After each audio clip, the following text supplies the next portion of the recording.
Los retos, mitos y realidades son cosas que enfrentamos cotidianamente al hablar de las señales de radiofrecuencia. ¿Qué tal? Soy Oscar Nava de la empresa Rohde & Schwarz y voy a estar contigo en este webinar Descripción de la propagación de VHF. Comenzamos. Esta presentación consta de 3 partes. La primera es una descripción general de VHF, para qué se usa comúnmente y por qué debemos estudiar la propagación de las señales de VHF. La siguiente sección analiza los modos más comunes de propagación en VHF, que son modos que transportan señales de VHF en circunstancias normales.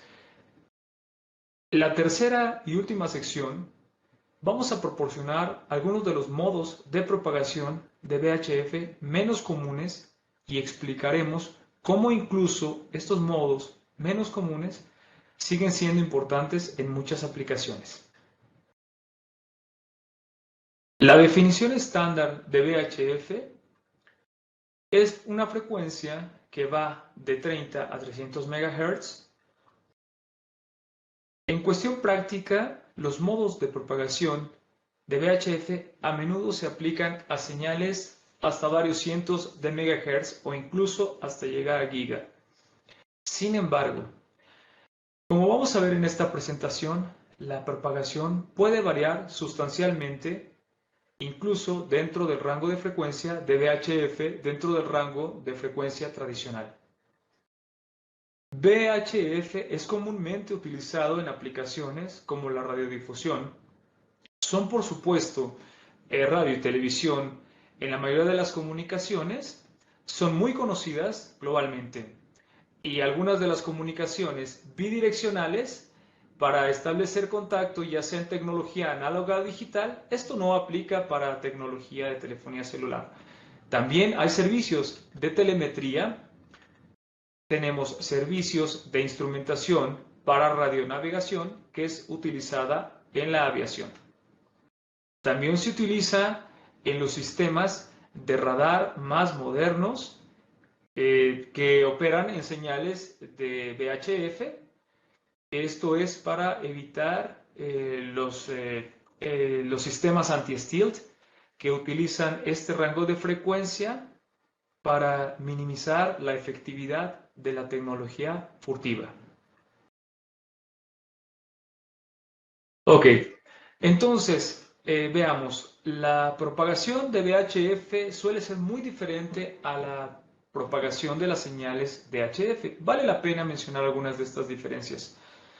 Una de las ventajas de VHF sobre HF es que las antenas son físicamente más pequeñas, lo que permite tener mayor movilidad, ya que las antenas utilizan rangos de frecuencia donde la longitud de onda es más pequeña.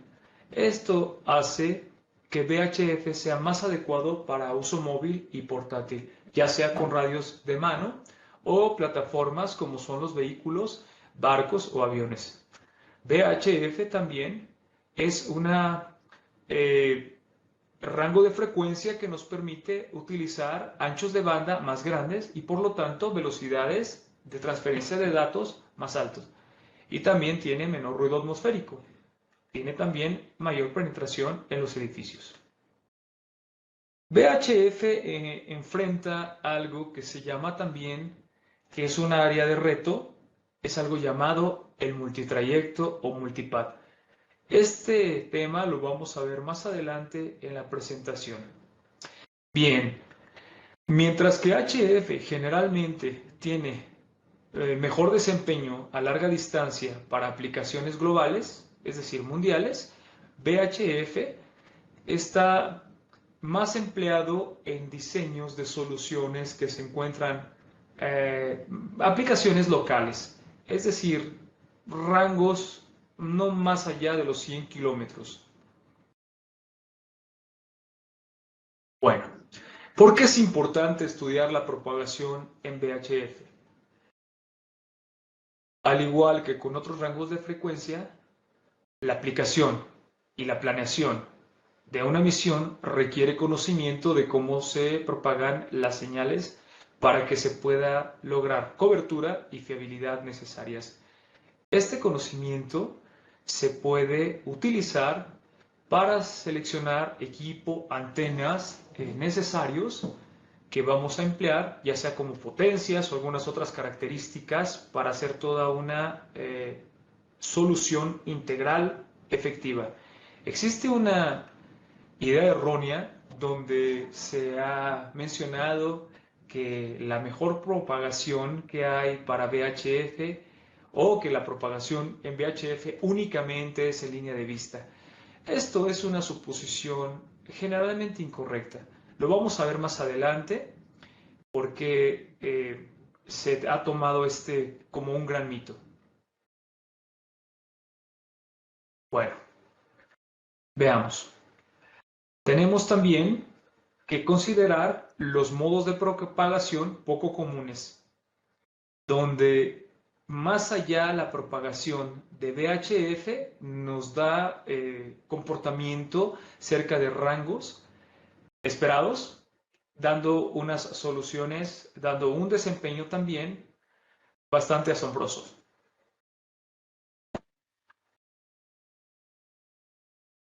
Bien, continuamos.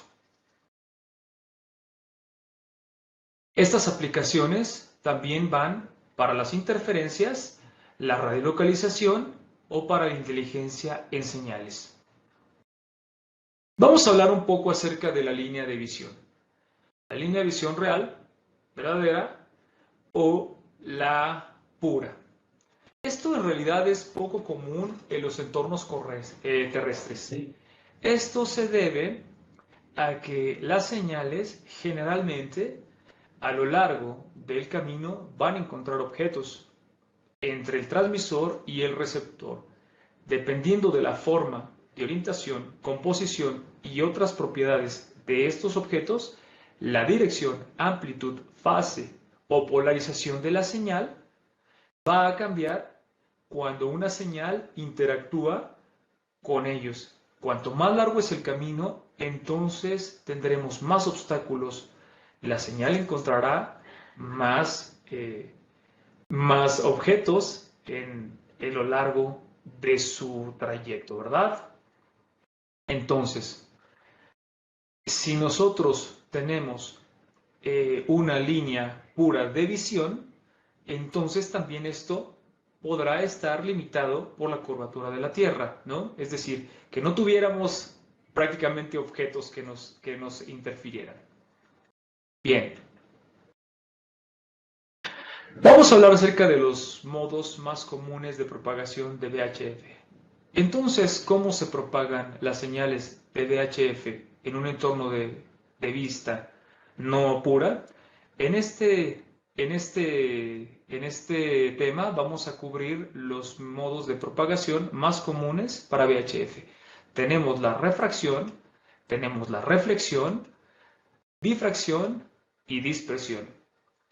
Estas están en orden aproximado de importancia. La refracción surge cuando hay una interacción con la troposfera, es decir, con el aire, mientras que la reflexión, difracción y dispersión son causadas por la interacción con objetos sólidos. El tamaño, la densidad y el número de la disposición y otras propiedades de los objetos encontrados es lo que determina cuál de estos tres modos es el predominante. Veamos acerca de la refracción. El más importante de estos modos de propagación, el más importante, aquí como mencionamos, es la refracción. Es un cambio o curva en la dirección de una onda causado por diferentes velocidades de propagación en diferentes medios. La dirección de la curva y la cantidad de la curva de la dirección depende de la refractividad relativa entre dos medios. Es decir, las ondas se doblan hacia la región de mayor refractividad, la cantidad de reflexión depende del límite entre los dos medios. Cuando los límites son iguales en la gradualidad, vamos a ver que los límites tendremos estos resultados, y los límites en una flexión más aguda tendremos límites más distintos. La cantidad de refractividad en el medio se cuantifica usando algo que se llama índice de refracción. El índice de refracción, abreviado N, representa el nivel de reflexión de un medio para las señales de VHF en un medio terrestre. El medio es la atmósfera y más específicamente la troposfera, que es el nivel más bajo de la atmósfera donde ocurre la mayor parte del comportamiento del clima.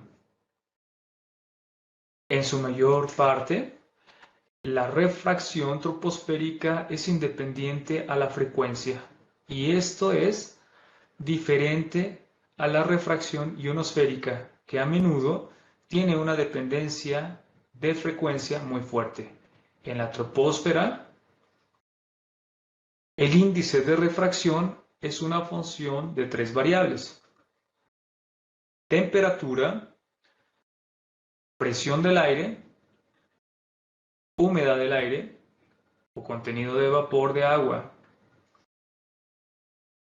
La presión atmosférica disminuye con la altitud. La temperatura y la humedad generalmente disminuyen con la altitud también. Por esta razón, el índice de refracción N de la troposfera generalmente disminuirá con el aumento de la altitud. Como veremos en unos momentos, este cambio de índice de refracción de troposfera es muy importante para la propagación de señales de VHF a mayor distancia.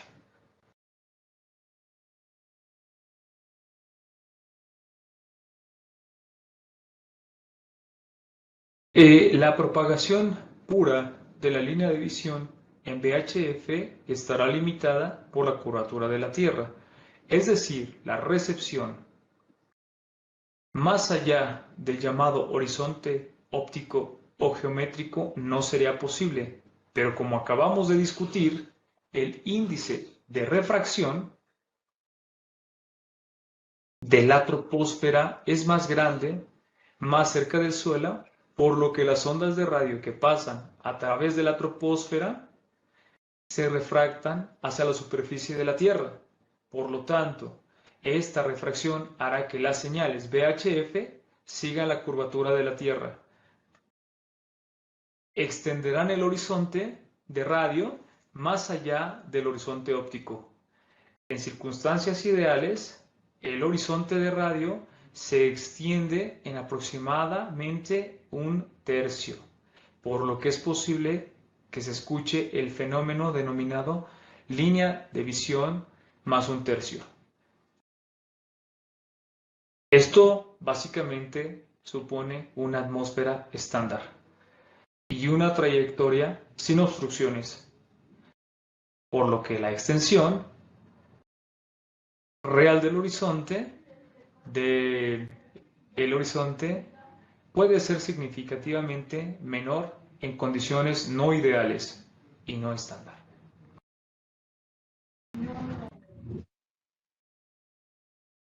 Acerca de las reflexiones.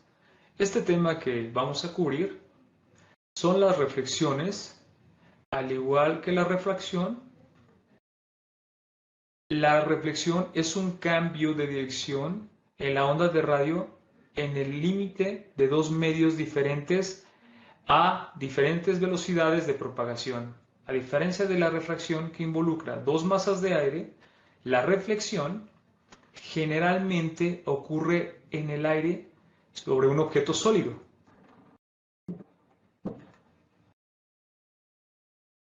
Y este cambio de dirección es más un ángulo agudo que una curva gradual.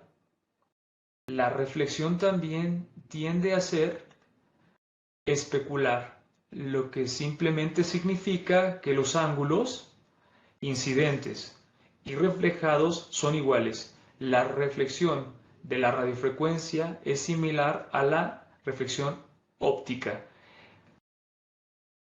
Es decir, la reflexión es mayor cuando la superficie del reflector es más grande, liso o plano en comparación con la longitud de onda. Una superficie rugosa produce más dispersión en reflexión, algo de lo que vamos a ver más adelante en la presentación. Hay que tener en cuenta que la reflexión también atenúa la señal. Esto es que no vamos a tener la señal como es de manera original, ¿no? Las reflexiones pueden ser buenas o malas. Las reflexiones son útiles, buenas, cuando damos una, una incidencia sobre un objeto pasivo que se va a utilizar como un repetidor, o es mala cuando esto conduce a algo llamado multitrayecto.